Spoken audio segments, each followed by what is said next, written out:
Hello, everyone, and welcome to the latest episode of the Metabolism and Menopause podcast. My name is Stephanie, and I am your host and CEO of Vitality OET. We are a women's nutrition, health, and fitness company that focuses predominantly on women's hormones, particularly as they start going through perimenopause and onwards.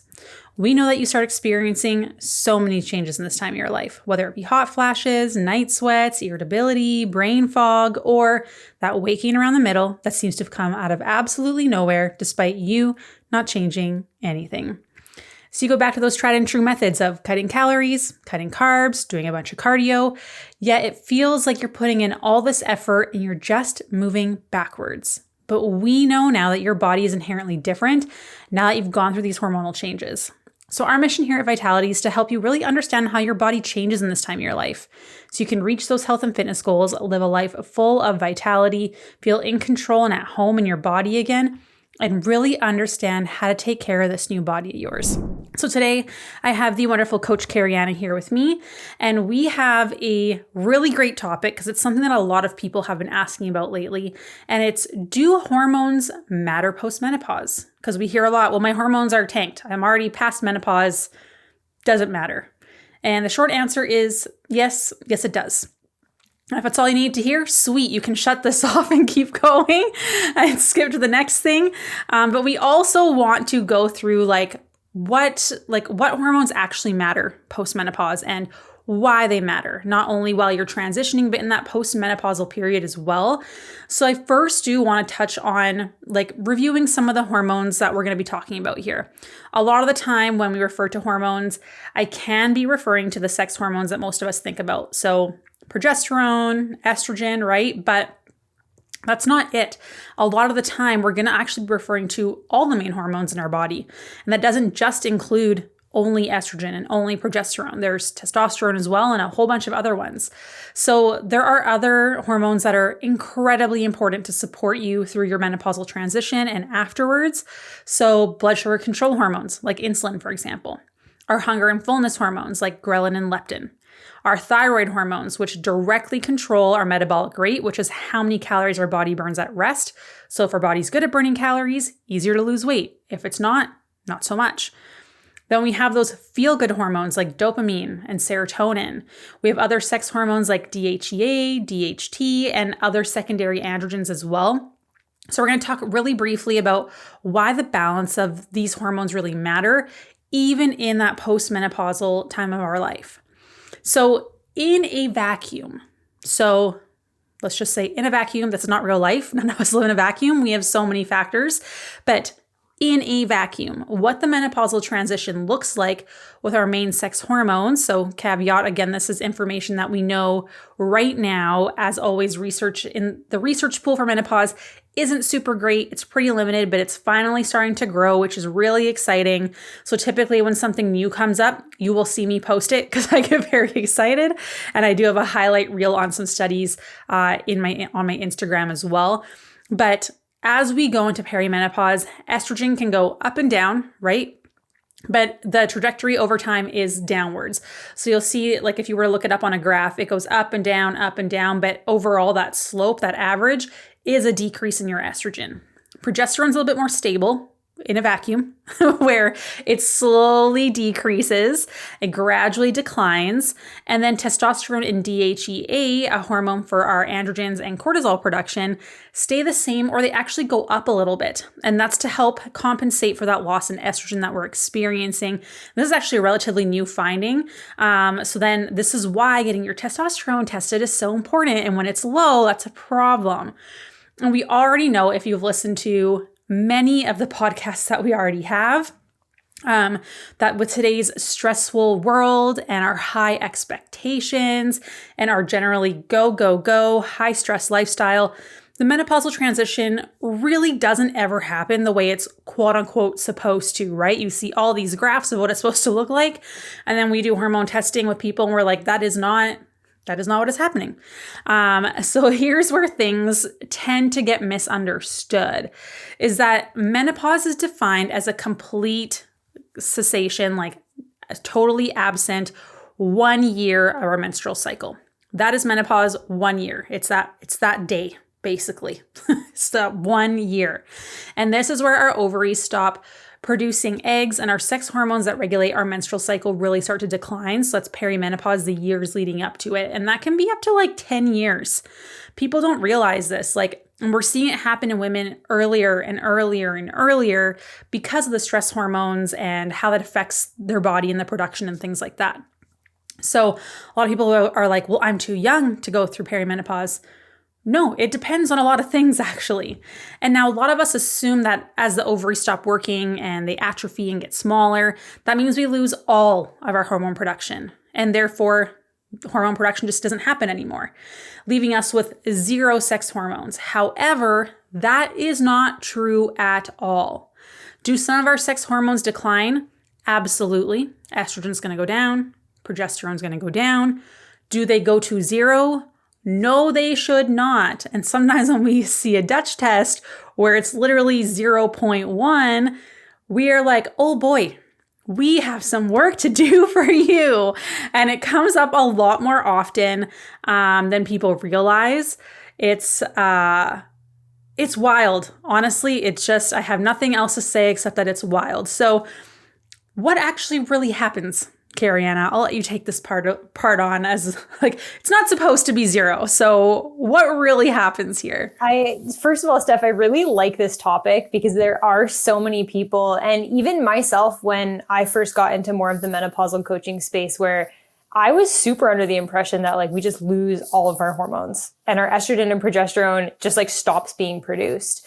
But that's so not true. First of all, let's start with progesterone. Progesterone production does get much lower, of course. It starts to decline. And as the ovaries atrophy, the production of progesterone will actually shift into our adrenals. And as we know, our adrenal glands are the things that also produce our cortisol. It will get produced in smaller amounts. However, a lot of people don't realize that since progesterone is what we consider a steroid hormone, which is just the way that it is formed, the type of compound that it is, your adrenals will take over production of progesterone. Again, in smaller amounts, but it is still there. Testosterone is actually primarily produced in the adrenals, especially as we go into perimenopause and menopause. Adrenals are kind of the thing that creates our testosterone and our androgens for us anyway. Of course, as the ovaries stop producing the small amount of testosterone that they used to, that will get fully taken over by the adrenal glands as well. And now let's talk about estrogen, because that is the one that we all think does go to zero. We actually have 3 forms of estrogen in the body. We have one called E1, E2, and E3. E2, of course, is estradiol. So that's kind of the reproductive estrogen that we always have throughout our reproductive years. That is the one that when we kind of talk about estrogen, that's the one that people are always referring to. It is produced predominantly in the ovaries. We also have E3, less known for sure. It's called estriol. So that's the estrogen that you will produce when you're pregnant. You'll produce very high levels of that estriol when you're pregnant, but it's also considered an end stage estrogen. So what can happen is your body can kind of produce E1, E2, it can switch them back and forth. But once it decides that that estrogen is kind of done in the body, we need to get rid of it, it's maybe getting a little old and tired, then we are going to convert it into E3. And then our body kind of knows, hey, we got some E3 here. We know that we can kind of throw away this E3. And that's when it gets shoved down those detoxification pathways. So that's why it's considered an end stage estrogen. Now, E1, which is the one I didn't cover yet, is called estrone. It is a menopausal estrogen, and it is actually produced in the adrenal glands, in fat tissue, and also in small amounts in the ovaries, in much, much, much smaller amounts as the ovaries obviously start to atrophy, and much smaller amounts than estradiol, which is our main reproductive estrogen in our reproductive years. And in perimenopause and onwards, we are expected to start producing a lot more of this E1 as we go through the menopausal transition and then post-menopause as well. Now, of course, as I said, it does get produced in much smaller amounts because your body doesn't really need it anymore for reproduction, right? Now estrone, or what we consider this E1, should be produced in menopause and post-menopause. It can actually be converted into E2, or, our reproductive estrogen, the one that we always talk about has the biggest impact in our bodies. It can be converted into this E2 in very small amounts as well. So therefore, the running theory, which of course we always want to emphasize is the theory right now. This is the running theory based on the research that we have available. And unfortunately, it is virtually impossible to study, someone who's in the menopausal transition in a vacuum. I think that's pretty unethical. Is that drastic menopausal transition symptoms shouldn't actually be normal for a lot of women, and especially for a long period of time, even though we would consider them like quote unquote normalized in society, right? Steph talks a lot about how doctors are kind of like, it's menopause, just deal with it, right? So that means that even if you experience negative hormonal imbalance symptoms during the menopausal transition, those symptoms should, in theory, equalize and stop pretty quickly post-menopause as your body shifts the sex hormone production into the adrenals and equalizes it to now your new normal. So I think the big question that we always have is why, all the suffering that we hear about with women who are not only in the menopausal transition, but the women who are still having symptoms of these imbalanced sex hormones even years post-menopause. That's the big question. Why is this happening? So Steph, I want you to start touching on, because we've seen a lot, we've learned a lot, we've coached hundreds of women at Vitality here. We have a lot of anecdotal success, and we do have a lot of research in terms of like running theories as to why this happens. Yeah, so of course, first, we cannot deny any genetic factors, right? There are some that are going to increase the risk of having a rougher transition into menopause compared to some others. So you can't compare your journey to others. However, it shouldn't be horrific, which is how a lot of women typically explain when they're talking to us. But we can see that the adrenal glands take over a huge job for the sex hormone production that the ovaries used to do. Right? So if our adrenal glands are not able to work properly, which if you've listened to any episode or seen any of my socials, you know that I am huge on the stress and adrenal glands. And this is part of why. If you are overstressed, if you are burnt out, if you are too focused on producing a lot of cortisol all the time from under-eating, over-exercising, cutting carbs, fasting, caffeine on an empty stomach, you're not sleeping, you're doing crazy amounts of cardio, you're doing really intense workouts, you're not eating pre and post workout. You are dealing with financial stress and work deadlines and your career in general and grief and taking care of sick parents. And then you're worrying about your kids that are moving out of the house and, your dog pooped on the floor and you forgot your lunch and you're working through your lunch breaks. And all of these things are stress on your body. And most of us can check off a lot of the things that I just listed off. You're like, oh crap. And you're like, but I handle it fine. And it's like, no. This is still going on in your body. I don't care what you're telling yourself. That little GIF or whatever it is, where it's like that dog that's sitting in the fire and it's like, I'm fine. Yeah. This is how you all are. You are in major denial. You are not fine. So there is a good chance that because your adrenals are working so hard and you are just stressed the F out, let's be honest, your body isn't able to produce those postmenopausal sex hormones in the correct amounts. Or for some of you, none at all, after what we've seen on your Dutch tests, which can lead to some pretty awful symptoms of hormonal imbalances. So like when our stress hormones are high, we already see pre-menopause. So before you start having this like decline in our hormones, our body already starts to decrease production of progesterone, estrogen, testosterone, increases your androgens. We see thyroid function start to slow down. We start having issues with our blood sugar. We have more bloating and gut health issues and food sensitivities. Our liver detoxing is working so freaking hard. Like you're losing muscle mass despite working hard in the gym. And all of this is happening when you had quote unquote good hormone levels. Now we're going into a place where hormone production is really low and it's pretty much all being focused on being produced in your adrenals, but your adrenals are so focused on just trying to quite literally keep you alive that it can't produce the other stuff because your body is so focused on producing cortisol. And then we get to this point where people are like, oh, my cortisol is low. It's like, yeah, because you went so far in one direction that your body was just like, okay, we're done. I explained it almost like dating red flags. It's like your body gets used to the stress and just stops producing cortisol because that communication is off, and it needs like a very huge stimulus in order to like start producing cortisol. So it's like if you're dating and you see the red flags, but you've seen these red flags in like partner after partner after partner, that you're like, it's not big of a deal. I'm fine. when you know that it's like really not good. And then it takes the point of like, the red flags are so apparent where it's like he's stealing from you or something, that then you're like, oh, I should probably leave. You need a massive red flag now, massive stress for your body to produce cortisol. So because you went so far in one direction. And this is why lifestyle factors that we can control, like proper nutrition, our sleep hygiene, actively de-stressing on a regular basis, targeting proper exercise, doing mindset work, and even environmental exposure control can be incredibly helpful to reduce those hormonal imbalance symptoms, because it supports your overall hormone health and androgen health. Secondly, there are a lot of symptoms of sex hormone imbalances that might overlap with symptoms of other hormonal imbalances in the body. So it's simply just making those worse, or they're more exposed by the decline of sex hormones in the body. So you may have had these things happening already, but because you had more hormones, those symptoms were kind of masked, and now those hormones drop, and now your body's just like, ta-da! Look what we've been hiding all this time.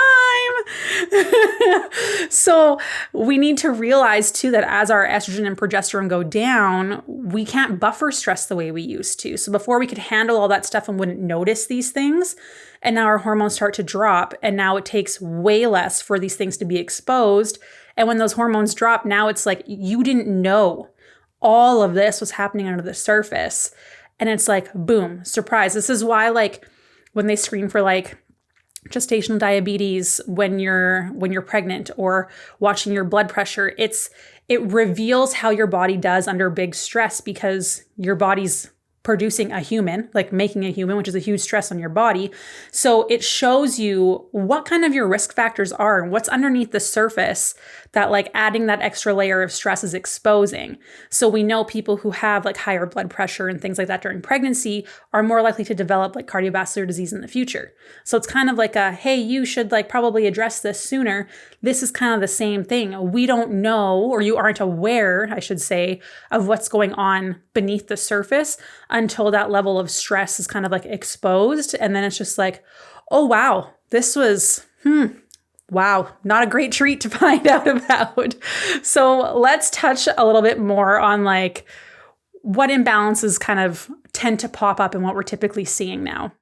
Yeah. So as like a little bit of an aside, I think to add on to that stuff, like in, of course, our coaching, we do so many intake assessments to figure out what's kind of going on under the surface. What are some other symptoms that like our body is potentially communicating to us that might not be just the menopausal transition. That's like, hey, I don't feel very good right now. I don't feel very safe right now. And that's why we do all of those symptomatic assessments, because the body can communicate so much to us.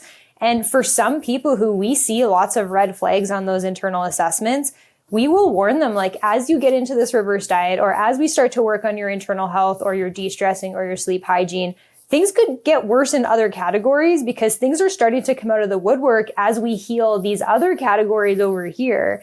And that's very normal. And unfortunately, that can happen to some people, where, and just like where, that lower stress threshold can start to expose other things that we didn't realize were there. And then we're like, oh my gosh, it's all menopause. Well, maybe it wasn't, right? Maybe it was just now it's more exacerbated. And on top of that, here's what else can happen, especially when there are imbalances either going on in menopause, or imbalances that happen throughout the menopausal transition, or imbalances that were maybe there that we didn't notice or we didn't attribute to anything else before the menopausal transition even started. And now we have these issues post-menopause still. First of all, there is a very, very, very, very, and I'm going to emphasize this, very high risk for women to develop thyroid disorders during the menopausal transition.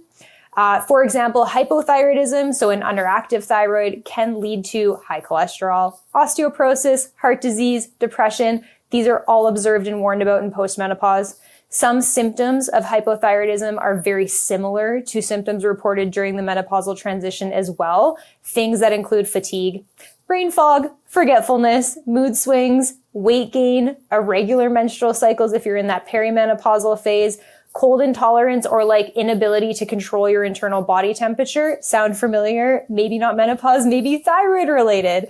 Hyperthyroidism, which is an overactive thyroid, which is actually more common than we might think, can also mimic those of the menopausal transition as well, including hot flashes, heat intolerance, or again, temperature intolerance, heart palpitations. We get a lot of clients that come in with very rapid heart rates and it very much worries them, like tachycardia. So that's like a persistent rapid heartbeat, insomnia, sleep issues, high levels of anxiety, also symptoms of hyperthyroidism as well.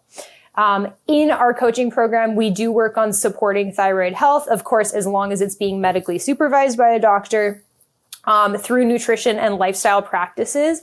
So we do a lot of things like de-stressing, eating consistently, eating carbohydrates to support thyroid function. And even for some people, we also do a lot of supporting the thyroid with specific micronutrients in foods or supplements, depending on how they're feeling, right? Another thing in terms of hormonal imbalances that might actually, we can't deny, first of all, that all of these are definitely menopausal related, but they could be happening under the surface and menopause just makes it worse, is that leptin and ghrelin levels, which are our hunger hormones, can become imbalanced as well throughout menopause. And those are our hunger and our craving hormones. And high levels of ghrelin, first of all, can make you feel hungrier. And high levels of leptin can make you feel full. And so when we get into the transition where we have a lot of stress that gets exposed, a lot of the times leptin will go down really low, which means that you don't feel full, and ghrelin can get really high. And a lot of women we talk to do tell us, like in perimenopause and menopause and even onward, they're like, I am so hungry all the time and I don't know why, I just don't feel satisfied. And this can lead to, of course, us feeling hungrier, us feeling less full, but it also can lead to a lot more cravings that feel like they're really out of control and there are things that you can't really handle. Like, I feel like I should have more discipline than this. And this is hormonal. It may also feel like you could have less blood sugar regulation as well. So we get more blood sugar spikes, more blood sugar crashes. We feel like we can't go long periods of time maybe without eating something because we get a little bit more hypoglycemic. Those are also other factors that are from that leptin and ghrelin imbalance as well in the body. And then, of course, like we talked about, stress hormones, they can go up, they can go down, or your body has a harder time dealing with the stress before, like I mentioned. So your stress threshold really goes down. Like before, you could handle a 9 out of 10 before you started seeing issues. Now it's more like a 5 out of 10. So that threshold stays low in postmenopause unless you're doing something to actually improve that threshold through lifestyle changes, through nutrition, to really help support that healthy cortisol curve throughout the day and really target that stress management. So high stress and poor digestion or gut inflammation will actually lower your serotonin levels. And that is our feel-good hormone. That's what puts us in a good mood. So it can lead to the exacerbation or onset of mood issues like higher anxiety and depression throughout that menopausal transition. And then onwards into postmenopause. We hear this a lot where there's no denying we're going through stressful times. Life is tough. And we are going through things that are going to obviously affect our mood. But there's a lot of women that I talk to who are like, I feel like nothing has changed and I just feel more sad. Like I'm just not as happy, or I feel worried about things that I never used to worry about. It just doesn't feel right. And this can be part of that issue. So we see the anxiety and depression really increase a lot in women during perimenopause and menopause, and estrogen plays a huge role in this, but also the lack of serotonin that we can experience as well. And then we also have our dopamine levels. Those can be affected during menopause and postmenopause as well. Dopamine is like our pleasure hormone, and it's what goes down due to low estrogen, when we have higher levels of stress, if we're under eating or overeating for what your body needs. It's associated with pleasure-seeking behaviors like alcohol dependence, food cravings, binge eating, as well as fatigue and mood swings. We've actually had some women who felt like they needed that glass of wine at the end of the day, right? Like it helped them cope or like quote unquote relax.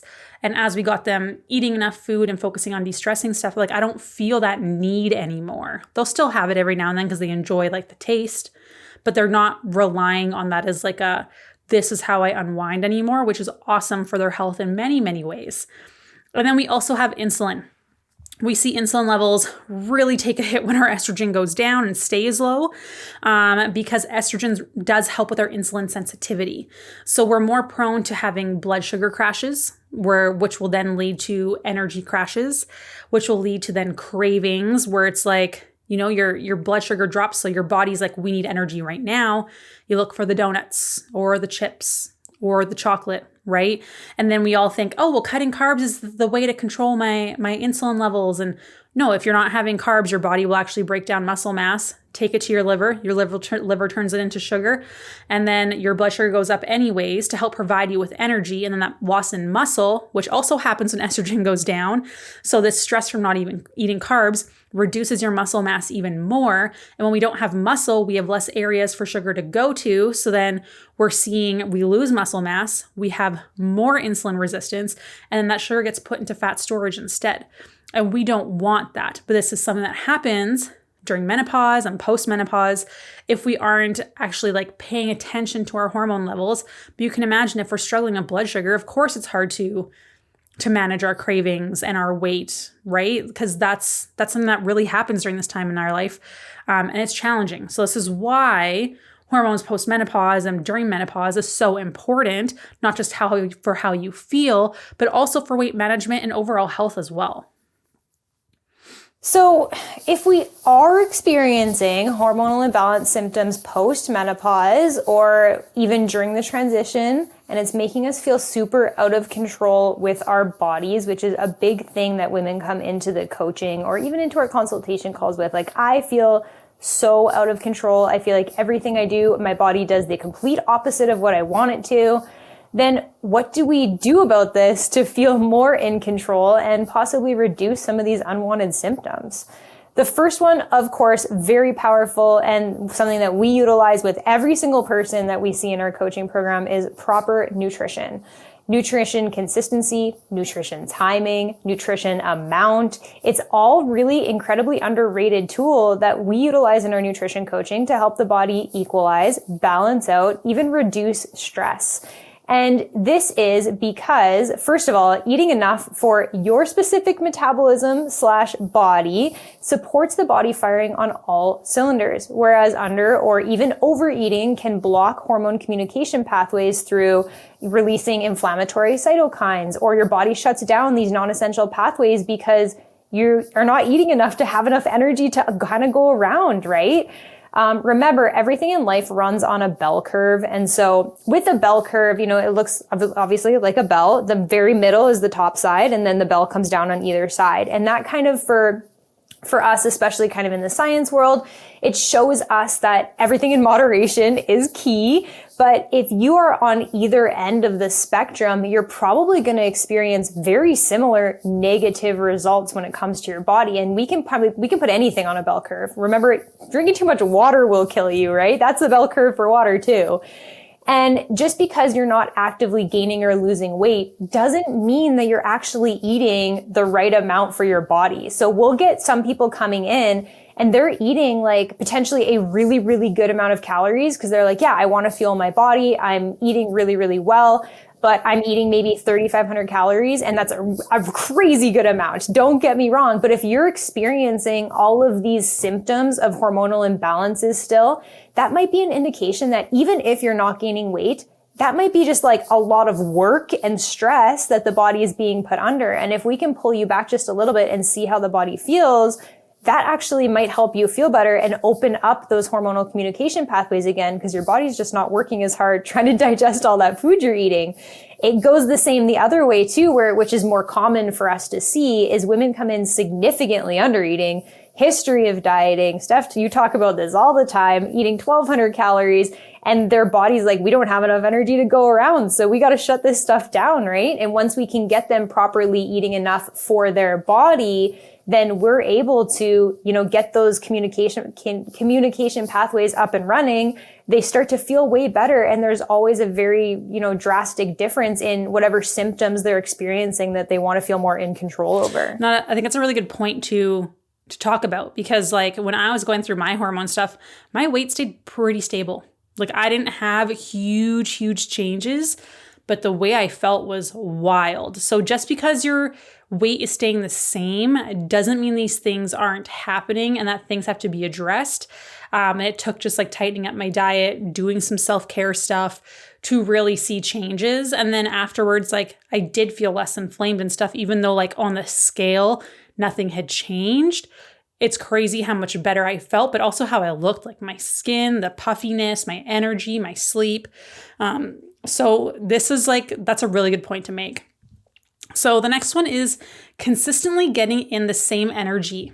This is important. So this is where I talk about it on another podcast, but even if you're eating really clean, you could have a really high calorie day if you have lots of like nuts and seeds and whatnot, versus a day where you're eating a lot of high volume, low calorie veggies. That's still a huge stress on your body. Even though food quality is good, if you're having this day, like eating 1,800 one day and then 2,500 the next and then 1,600 the next day, that's very stressful on our body because we don't know what to anticipate. So our body naturally is going to go into defense mode and just store fat. It's also going to lead to a higher cortisol response, leading to all those hormonal imbalances. Our body just ends up trying to guess and anticipate what's going to happen next. And your body is like, okay, Stacy, like come on, like just give me a hint as to what to expect here, because this is getting ridiculous. Yeah, just give me something to go off of. And that helps so much. And people don't realize how much they fluctuate until they start tracking. Like this happened to a woman I was talking to in my DMs the other day. She was like, oh man, like I think I eat around like 1,800 to like 2,000. I'm like, okay, that's pretty good. Let's just like track for a few days and see. So I always ask for more than one day because one day is not representative of a regular week. So it's tracked for 4. And most, like 2 of the days, it was like 1,800, 1,900, then boom, 2,700 one day, and then boom, 1,500 the next. And I was like, okay, see, this is why we get you to track more than one day, because that inconsistency is a stress on your body. So we have to be consistent in our intake. The other thing too is nutrient timing. So we call this macronutrient timing. This really helps balance out our blood sugars and our hormones like our ghrelin and our leptin and our insulin by creating a more predictable, being able to predict how our body's going to respond blood sugar wise afterwards, which is going to help with those other hormones. So this will help us with blood sugar crashes. This is going to help us with our hot flashes because that can be related to your blood sugar changes as well, because that heats up your body. And when we're seeing a lower estrogen, our body's a lot more sensitive to changes in heat, leading to those hot flashes. And then even like energy fluctuations as well. So we see so many clients and so many women that we talk to who have way better balanced energy levels and sleep when we balance that nutrient timing and macro intake. That's like a tip that I give most women on like how to eat, because everyone's worried about what to eat, but how you eat matters just as much. Because I mean, if you have a fruit by yourself, you could still have these same things. So it's understanding how to eat as well, because that will influence our hormones. And when we're dealing with lower levels too, like we're a lot more sensitive to these things. So we really have to be more mindful in how we eat, because before we can get away with some of that stuff when we were younger. It wasn't as big of an effect. And now it's like, okay, now I really notice the difference. Like how many women do we talk to that like used to be able to drink alcohol in their 20s, 30s, and be fine? Wouldn't really affect their sleep that much. Now they have one glass of wine and they can't sleep. They're having hot flashes. They do not feel good. Like your body changes. What you can handle changes. You're more sensitive to things. And that's really important to understand. Yes. And to be clear, blood sugar like spikes are not a bad thing. Like your blood sugar has to go up to get nutrients into your muscles. But what we want to do is we want to create more predictability for the body when it comes to, blood sugar not having those really extreme spikes and then those extreme crashes that are going to make you feel like crap. Another thing that we like to do nutrition-wise is, of course, focusing on eating the right foods, or especially in the right amounts. It will also improve gut health, which digestive health is really important. And it's a lot more important than we might think, because when we improve our gut health, we can, first of all, lower gut inflammation, which a lot of us have. That will in turn improve our nutrient absorption. So let's say, for example, and this is like micronutrients, vitamins and minerals that are really important for the body to function. So for example, B vitamins are crucial for estrogen balance, progesterone production, detoxification of these hormones out of the body. If we're not, and a lot of menopausal women are actually found to be very low on B vitamins or deficient on B vitamins. And a lot of that does have to do with potentially absorption from the gut. Another example would be magnesium, which is very hard to absorb in general. So if you have any kind of gut health or digestive issues, or you're like constipated, you will not be absorbing as much magnesium. But magnesium is super crucial in the dopamine and the stress pathway. And so if we aren't absorbing those, then we could experience more symptoms of those imbalances, like those mood swings or fatigue or like high levels of stress that we can't handle very well. And so if we are able to improve our nutrient absorption through improving our digestive health, which usually happens when we eat more fiber or more whole foods or more consistent intake, then that can also help improve how we feel. We can also improve something called motility, which is making sure we have enough bowel movements throughout the day. That is a really crucial part of our detox pathways. We can also improve our energy output, because we burn more calories eating food, and we can improve hormonal communication with our hunger hormones, our sex hormones, our feel-good hormones like serotonin, which is like, I think 90% of serotonin is made in the gut. So we can really improve a lot of symptoms that we might think are from menopause by improving our nutrition timing, our gut health, and just like the way that we are eating. And we see this in women time and time and time again. Usually I'll get a message from someone if they actually like follow through on like what I chat with them in the DMs. They're like, I can't believe how much energy I have. I can't believe that my sleep has improved. I can't believe this. I can't believe that. I'm like, amazing. Like, this is good. This means things are starting to improve. That's what we want. And like when we have women come into our program, we do a hormonal symptom assessment with them at the beginning to really see what are the most red flags, what are the biggest symptoms they're experiencing, what's really coming up, what are the most likely causes. And then we test them again before they go into a fat loss phase. And we always see improvements in symptoms drastically. And I mean drastically. We see women come in with like 30 symptoms, and then they have like 3. Like, it is incredible. And some of them end up having no symptoms at all. Like, it is possible to achieve this, you guys. I promise you, we see it time and time and time again. You just have to do the things, which is important because you guys all listen to the podcast and you read the information and you get the guides, but do the things. Pick 1 or 2 things and do the things. So the next thing I'm going to touch on is de-stressing. We all know this is my favorite topic.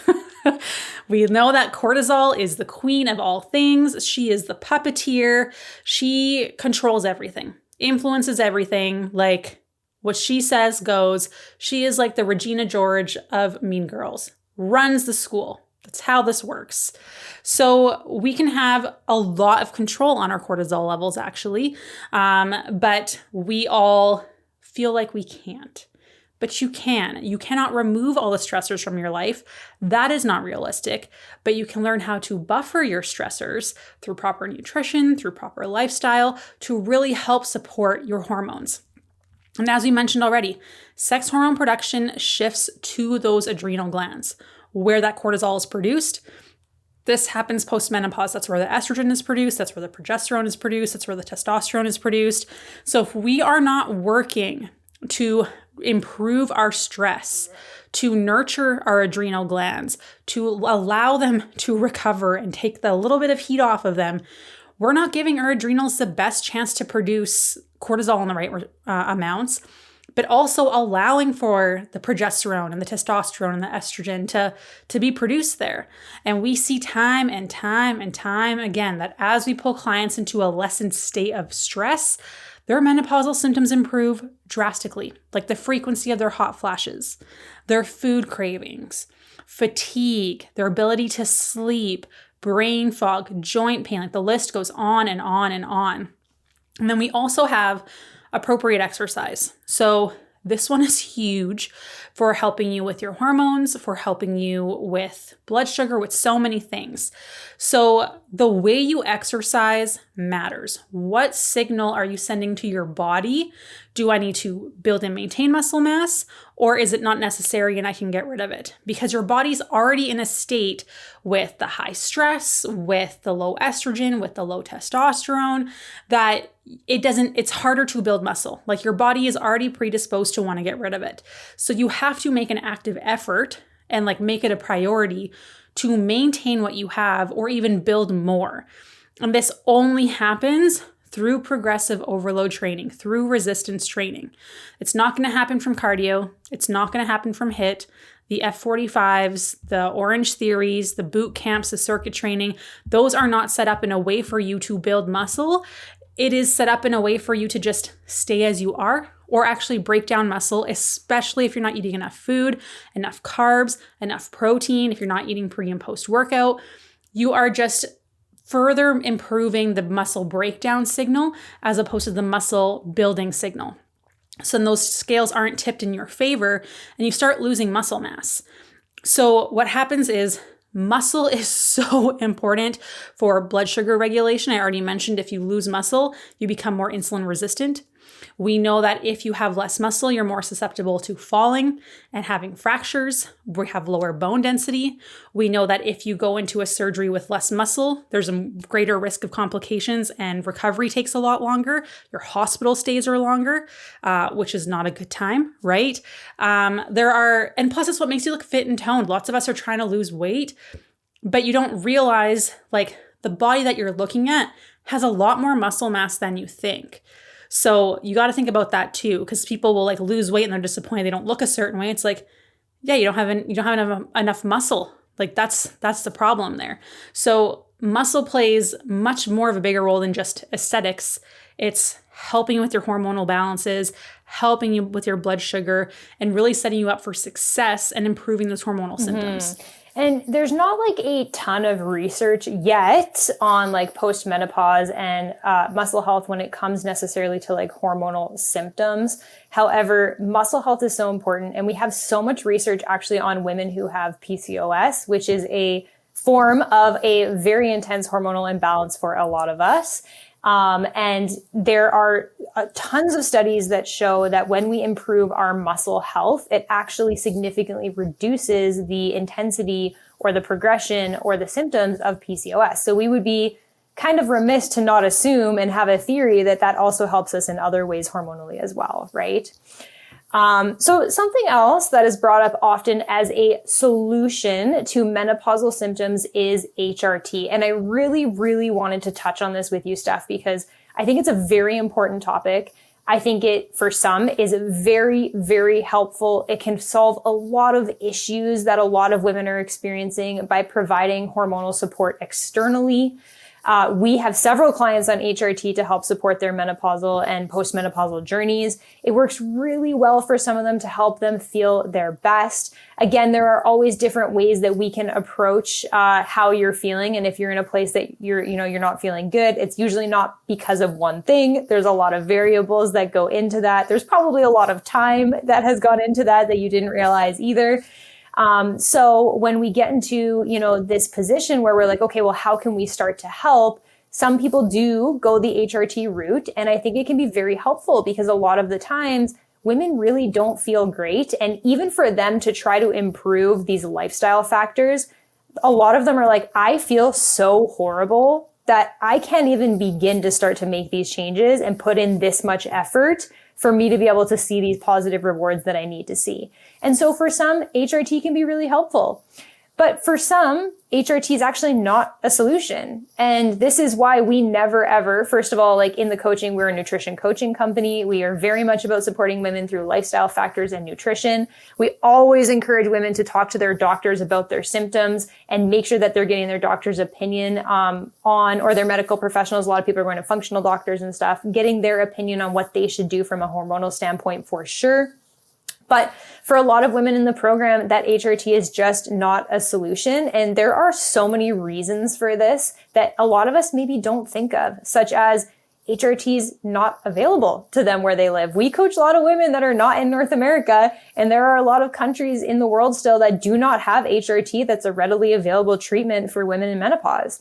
Some women, the doctor that they regularly see, it's very hard in some places to switch doctors, don't recommend it. And they say no. And that's it. They have to put a lot of effort into trying to find a new doctor. Or a lot of the women that we see live in very rural areas. If there's one doctor, like where are they going to go to try to find it, right? A lot of women have a history of estrogenic type cancers or a family history or a genetic marker of estrogenic cancers where HRT then is deemed unsafe for a lot of them. A lot of women simply can't afford HRT, which is why it should not be a solution for everyone. And for some people, it's just not realistic for some women to feel like they have to stay on HRT for the next 10, 20, 30 years of their life to just make sure that these negative symptoms that they have stay at bay or are fully solved. And honestly, some people just don't want to. Absolutely. Right? Like some people do not, like I talk to women all the time. They're like, I don't even like taking like Advil. I'm like, oh, you're like me. Like I'm like, it takes a lot for me to want to take medication because like, I think there's a time and a place for it. Like having a baby, drug me up. They don't give you a prize for not, so drug me up. But like, there's a lot of people just don't want to, and that's a personal preference thing. And for some clients that we have, or some women that I've talked to, HRT has like destroyed them. Like it was a really bad experience where like the dosages was wrong. They weren't getting tested before, or even like their level looks good, but like it makes them feel worse. And this can be from like other hormonal symptoms they're experiencing, or it's a different root cause that hasn't been addressed and their body reacts negatively to those external hormones and views it as a stress. So HRT is really not a cure for all menopausal women. I know there's a big push for it, which is good. And if you want to take it and it's an option, that is fantastic and that is great. But for a lot of women, that is not the case, unfortunately. And to like just assume that is like honestly kind of sucks. It's kind of rude and like very presumptive that everyone can access it or it works for them, because it doesn't. Look at people on birth control. Some people can handle it well. Some people horrific. Right? Like there's so many different things, or like, look at all the medications people take nowadays. Some people can take stuff and be fine. Other people, it's like, whoa, that was really not good. Right? So we have to allow for that. And the big thing too is like, we can't make that assumption and just make that decision for people. And we still need to figure out why. Mm-hmm.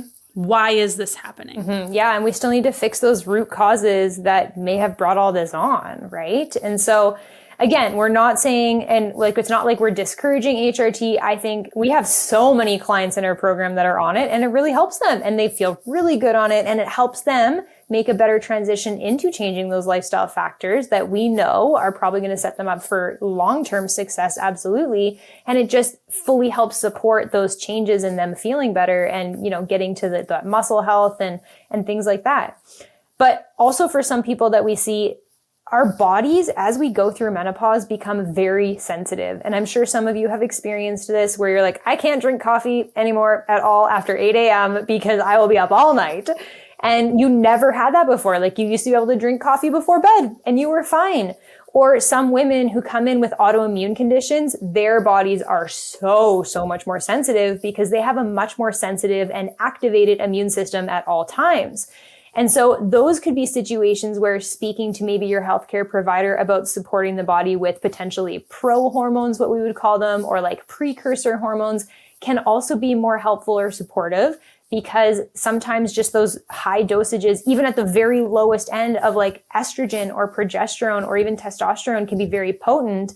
And so we could maybe go the route of talking to your healthcare provider about something like DHEA, which is a precursor hormone that is something that can be turned into a bunch of different things as long as we have our de-stressing pathways proper, right? So that could be another thing that you could look at in terms of, okay, well, HRT didn't work for me. Where else can I look from maybe a supplemental perspective?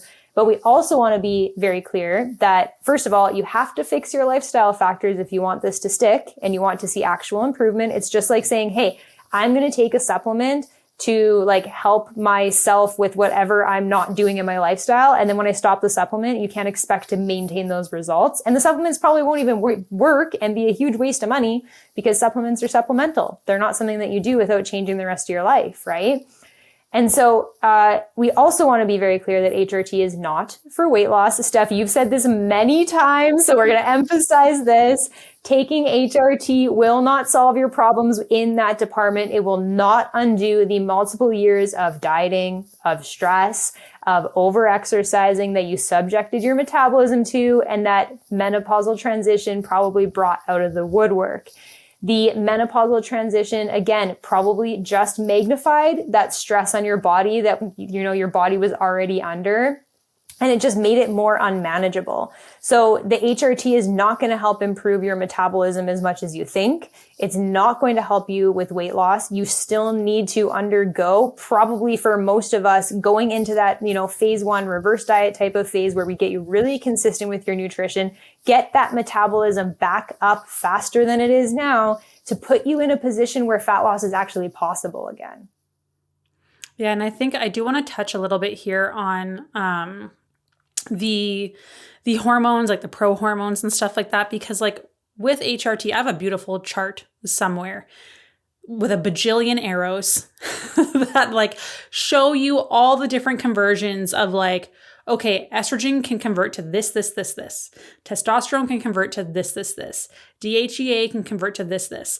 So yes, you can take HRT, but you can't control what your body's going to do with it. And that's something that I think a lot of people aren't aware of. So yes, it can help with a lot of stuff. But if there's an underlying issue like the stress and the under eating and all those things, you could be converting that estrogen into a different thing, or maybe your body can't detox it as well. Or we see a lot of women doing that too, where they have HRT and it's like, yes, your body's not producing enough estrogen. However, your body also isn't good at breaking it down. So they end up taking a dose and their body can't get rid of it, leading to more symptoms of like estrogen dominance and stuff like that. So this is where HRT can get pretty nuanced, because we can't control what your body's going to do with it, because that's dependent on like lifestyle and nutrition and detox pathways and stuff like that. And like, that's, I think, another huge misconception that people don't realize. I wish I knew where that picture was. It's on my laptop somewhere.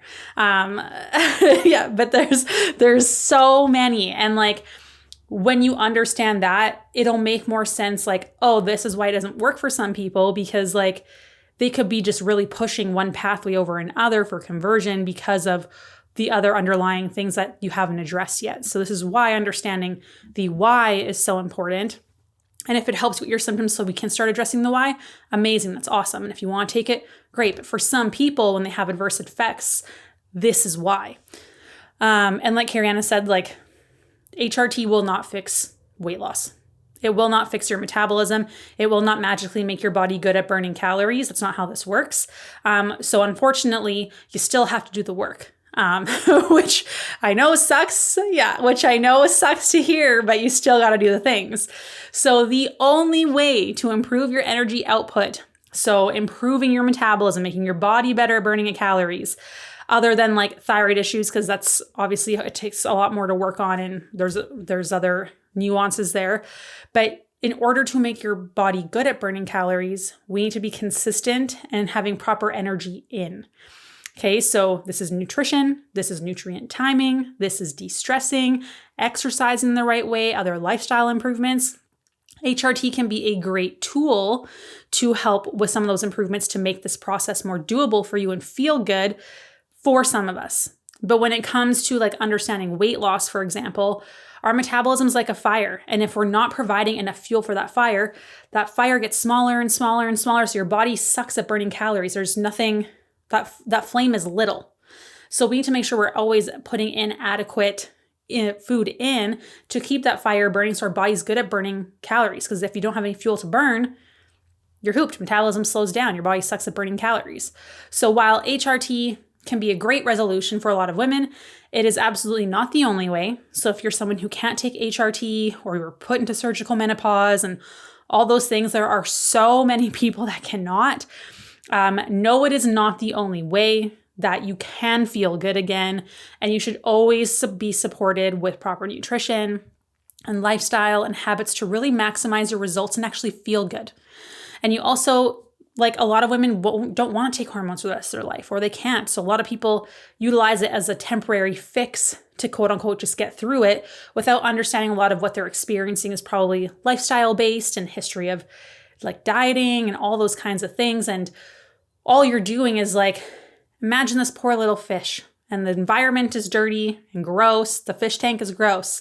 And you just decide to give this little fish a little shot every day, or a little pill every day.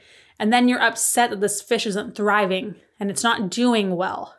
When really the issue is everything else that's in the tank.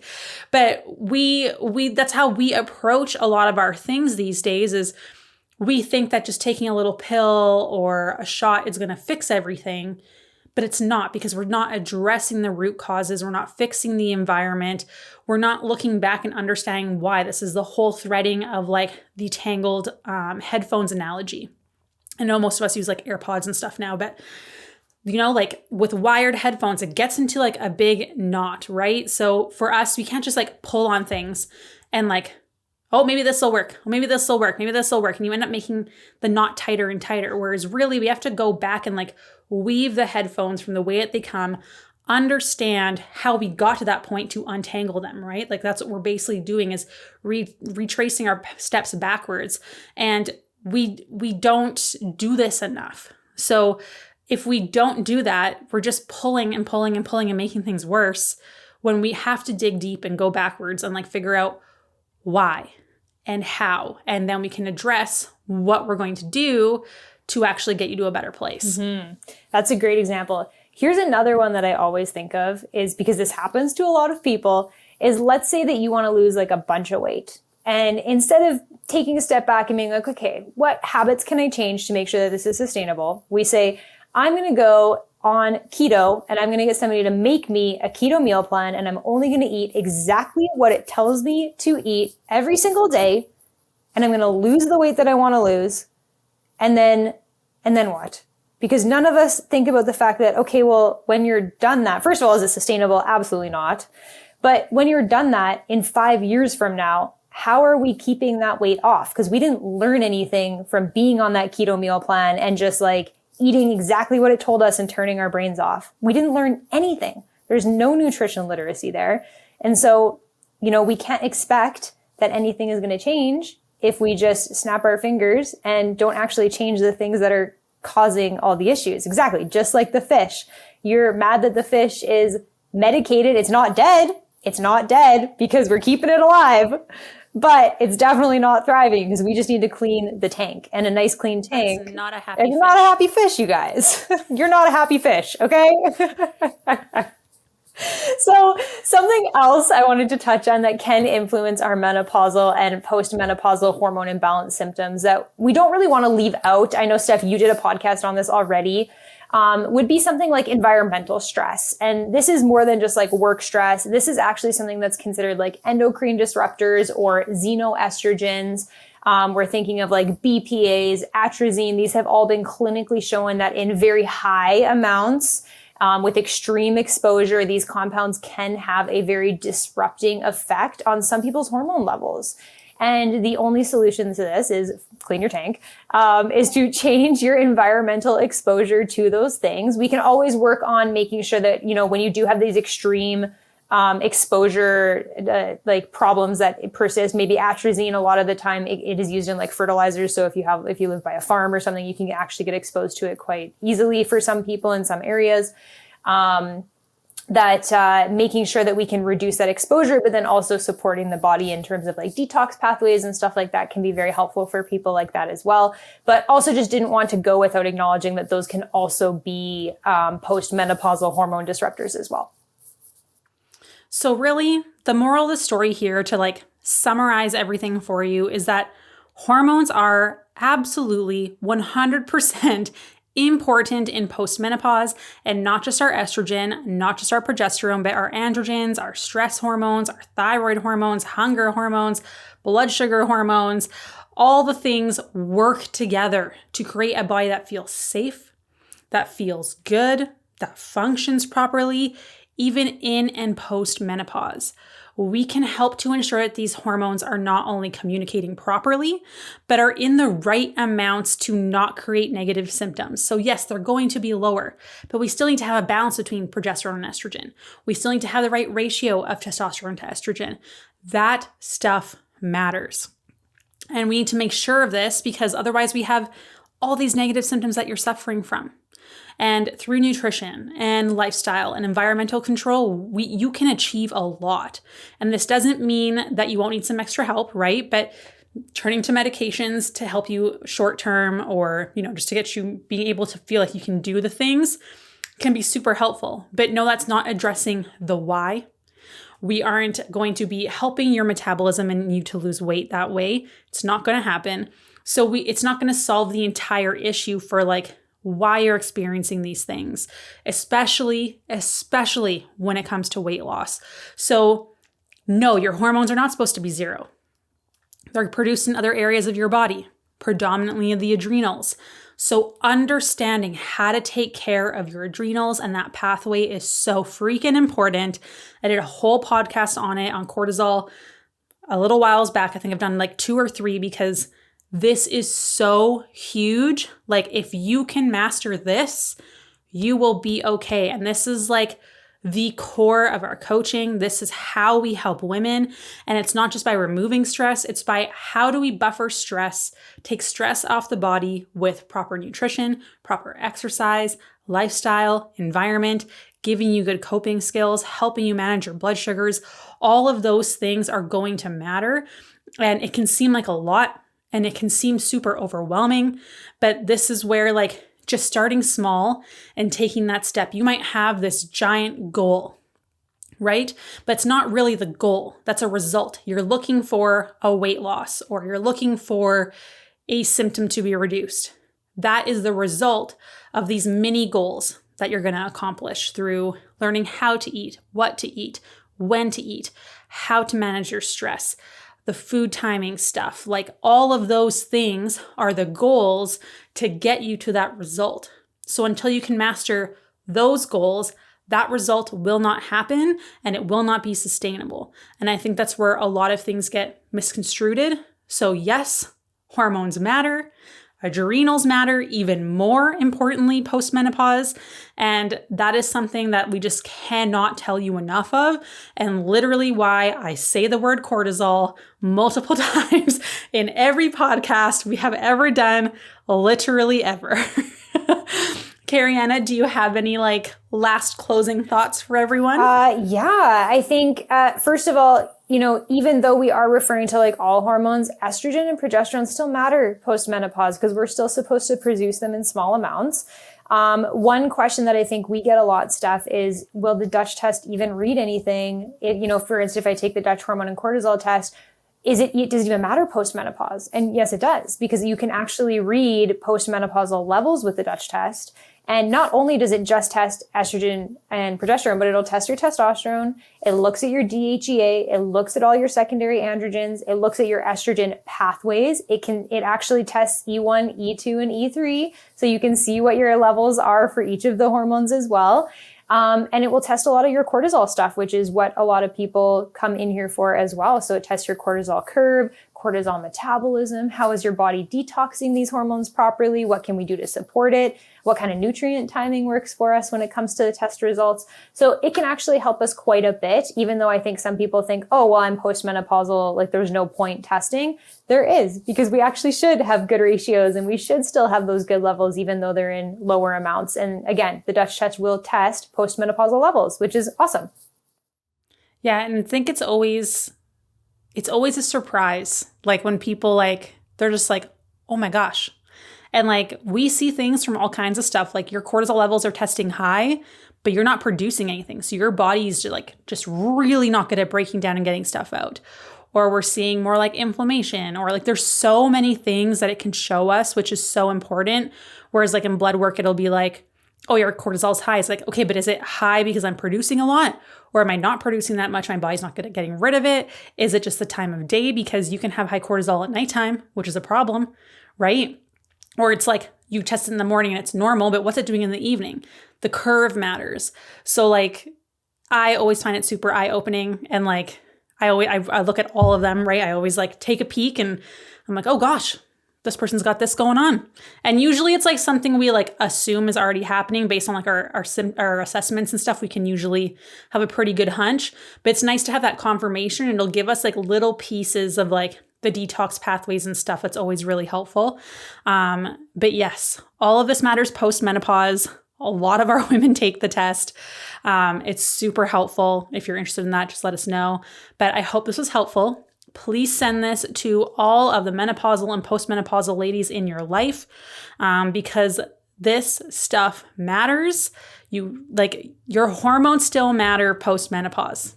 They do, 100%. And if anyone tells you otherwise, I don't know, say something mean to them. I don't know. Maybe send them this podcast. I don't know. Send them this podcast. Have a great rest of your day, you guys. Thank you for listening in, and we'll talk to you soon. Bye.